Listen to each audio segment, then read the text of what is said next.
네, 이번엔 전문가에게 더 자세히 물어보겠습니다. 김대영 한국국가전략연구원 군사전문연구위원 전화로 연결돼 있습니다. 나와 계시죠? 예, 안녕하십니까? 네, 안녕하십니까? 네, 파병된 북한군인 폭풍군단이라고 알려지고 있습니다. 어떤 부대인가요?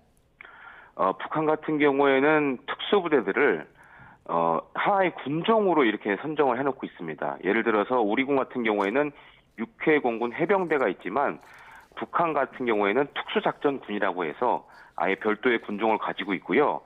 또 한 가지로는 북한의 가장 최정예 부대라고 이렇게 손꼽아 얘기할 수 있을 것 같습니다.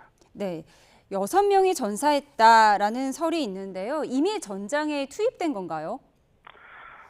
이제 사실은 우크라이나 쪽에서 여러 가지 소식들이 지금 나오고 있는데요.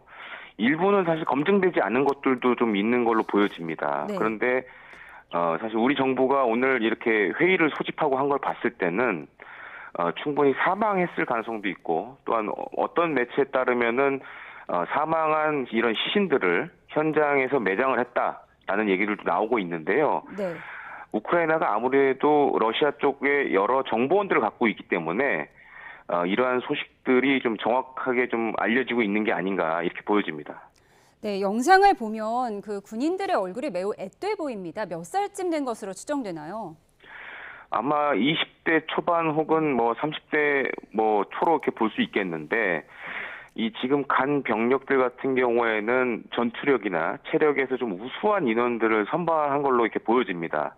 다만 이제 우리 군의 특수부대하고 이렇게 체격을 비교해 봤을 때 좀 왜소한 게 아니냐라는 분석들도 일부 나오고 있습니다. 네, 생각보다 왜소하고 또 나이도 앳돼 보이는데 18명이 탈영했다. 그리고 탈영했다가 러시아군에 붙잡혔다. 이런 보도도 나오고 있어요. 이 군인들이 우리로 따지면 MZ세대인데 어떤 군 당국의 컨트롤이 안 되고 있다. 이렇게 볼 수가 있을까요?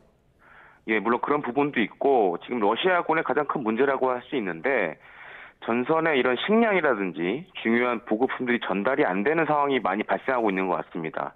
그러니까 어떤 전투라는 병사 입장에서는 잘 먹어야 싸울 수 있는데 이런 것들이 전달이 잘 안 되다 보니까 이렇게 탈영을 하게 되는 상황들이 연이어 발생하고 있는 것으로 생각됩니다. 네, 우리 군은 대북 확성기를 통해서 이 같은 소식을 북한 주민들에게 전하고 있는데 북한 내 여론도 궁금합니다. 주민 동요는 없을까요? 만약에 지금 이 북한이 우크라이나 전선에 북한군 병사들을 러시아를 통해 보냈다라는 소식은 북한 내에서 지금 알려져 있지 않고, 그렇기 때문에 이게 전선에 특히 이제 군사분계 현상에 있는 북한군 병사들에게 알려지게 될 경우 굉장히 충격을 받을 것 같습니다. 그리고 북한 내부에서도 이런 소식들이 전해지게 되면 좀 동요가 일어날 수도 있고, 아마 그런 이유 때문에 지금 북한이 공식적으로 발표를 안 하는 것이 아니냐 이렇게 관측도 되기도 합니다. 네, 파병된 소식만으로도 동요가 있을 수 있다라고 말씀을 해주셨습니다. 그런데 바버라 우드워드 유엔 주재 영국 대사가 유엔 안전보장이사회에서 이렇게 발언을 했습니다. 푸틴 러시아 대통령이 불법 전쟁에서 총알바지가 될 러시아인을 모집하는 게 어려울수록 더 북한에 의존하려는 것 같다. 이렇게 얘기했는데 어떻게 평가하십니까? 예, 그렇습니다. 사실 이제 러시아 입장에서는 우크라이나 전쟁을 이제 자신들의 원하는 상태로 끌고 가기는 어려워 보여지고, 사실 더 많은 병력을 데려와야 되는데 그게 되면 북한의 의존도가 상대적으로 높아질 수밖에 없습니다. 여기에 대해서 북한 입장에서는 보통 이렇게 용병으로 지금 우크라이나에 싸우는 러시아 측 용병들 같은 경우에는 최저 한 2,000불 정도를 받는 걸로 알려져 있습니다. 근데 많은 병력을 파견할수록 이런 외화를 북한 입장에서 벌어들일 수 있기 때문에 어떻게 보면 러시아와 북한의 이익이 서로 맞아떨어진 결과가 아닌가 이렇게 보여집니다. 네, 외화벌이 수단이라고 말씀을 해주셨습니다. 그런데 북한은 이렇게 증거가 계속 나오고 있는데도 근거 없는 소문이라고 여전히 발뺌하고 있거든요. 앞서 주민 동요를 우려한다라는 말씀해 주셨지만 또 다른 이유가 있을까요?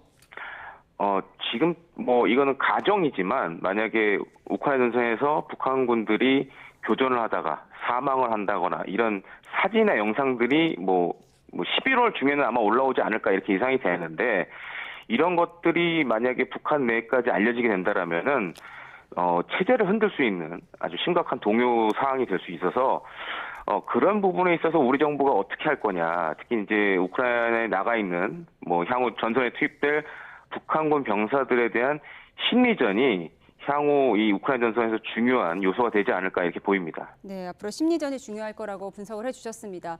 그런데 김일성, 김정일, 김정은으로 이어지는 3대 세습 가운데에서 이렇게 파병하는 건 김정은이 처음이잖아요. 실패하면 그대로 부담이 될 텐데 김정은 위원장이 원하는 게 정확히 뭘까요? 사실 북한군 같은 경우에는 냉전 이후에 전 세계 여러 전쟁에 개입을 한 경우가 많았고요. 군사 고문단이든지 아니면 이제 알게 모르게 비밀리에 파병을 한 경우도 많았습니다. 그래서 사실은 뭐 새로운 건 아닙니다. 근데 이제 김정은 입장에서는 일단은 외화벌이, 그리고 두 번째로는 북한군이 사실 이제 실전 경험이 없기 때문에 이런 실전 경험을 쌓는다는 목적으로 이번에 과감한 파병 결정을 한 게 아닌가 이렇게 판단이 됩니다. 네, 실전 경험을 위해서 과감한 파병 결정을 했다라고 정리를 해주셨어요. 우리 정부는 우크라이나에 살상 무기 지원도 검토하겠다. 오늘 이렇게 발표했는데 어떤 무기가 지원될 수 있는 건가요? 가장 먼저 언급할 수 있는 건 아무래도 지금 우크라이나가 가장 원하는 건 155mm 포탄입니다. 사실상 지금 전 세계 155mm 포탄이 우크라이나 전쟁에서 이제 블랙홀처럼 빨려 들어가고 있거든요. 네. 그래서 서방 세계, 특히 이제 미국을 비롯한 동맹국 가운데 우리나라가 많은 양의 포탄을 갖고 있기 때문에 이런 거에 대한 지원 요청이 앞으로도 굉장히 늘어날 걸로 보여지고, 또 한 가지로는 뭐 제가 앞에서 말씀드렸지만 심리전과 관련된 군 요원 파견이나 아니면 파병을 요청할 가능성도 높다고 할 수 있겠습니다. 네, 무기 지원책 가능성을 한번 짚어봤는데 무기 지원책 외에 우리 정부가 어떻게 대응할지 한번 정리해 주시죠.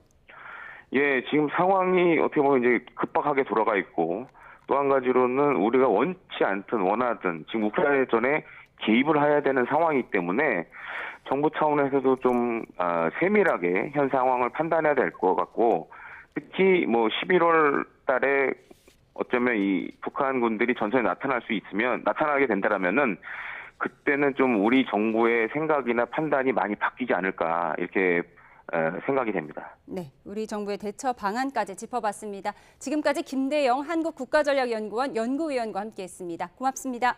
감사합니다.